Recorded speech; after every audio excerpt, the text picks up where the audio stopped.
Hello everyone, সবাই কেমন আছেন আপনারা?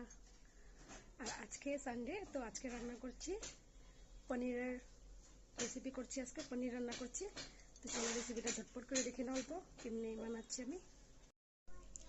এখানে কড়াই বসিয়ে দিয়েছি, কড়াইটা অলমোস্ট গরম হয়ে গেছে। এখন এর মধ্যে দিয়ে দিব আমি সরষের তেল পরিমাণ মতন।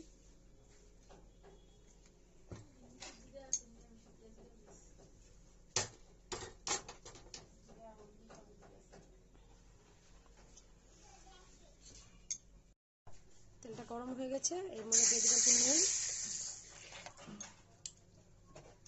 আর এখন দিব অল্প হলুদ গুঁড়ো। এরপরে পনিরগুলো যে ছিল পনিরগুলো দিয়ে দিব। পনিরগুলো লাল লাল করে ভাজা হলে তুলে রেখে দিব।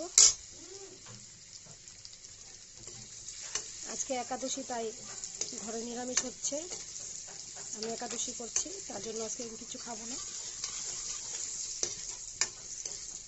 ছেলের জন্য, বাবার জন্য রান্না করছি।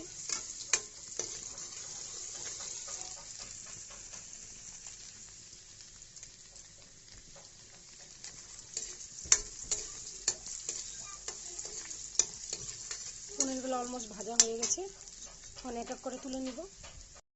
পনিরের জন্য আলু কেটে রেখেছি, এদিকে আলু কাটা আছে, এখানে কোয়াশ কাটা আছে, আর এখানে টমেটো কাটা আছে। তা আজকে কোয়াশ দিয়ে, আলু দিয়ে, টমেটো দিয়ে পনিরটা রান্না হবে। তো চলো রেসিপিটা ভালো করে দেখে নাও কেমনি আমি বানাচ্ছি। কড়াইটা গরম হয়ে গেছে, এর মধ্যে আমি জিরা ফোড়ন দিয়ে দিব।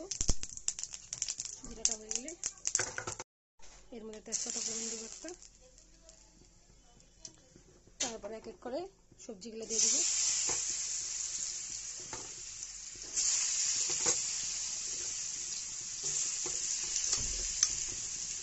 পনির কে কে খেতে ভালোবাসো অবশ্যই কমেন্ট করে জানাবে।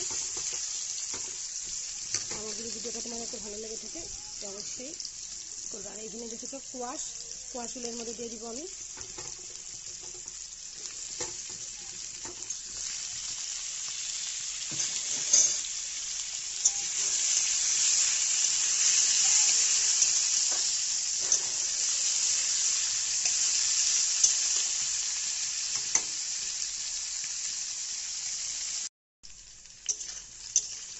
সবজিগুলো ভাজা হয়ে গেছে, এখন এর মধ্যে টমেটো কাটা আর কাঁচা লঙ্কা চিরাটা দিয়ে দিব।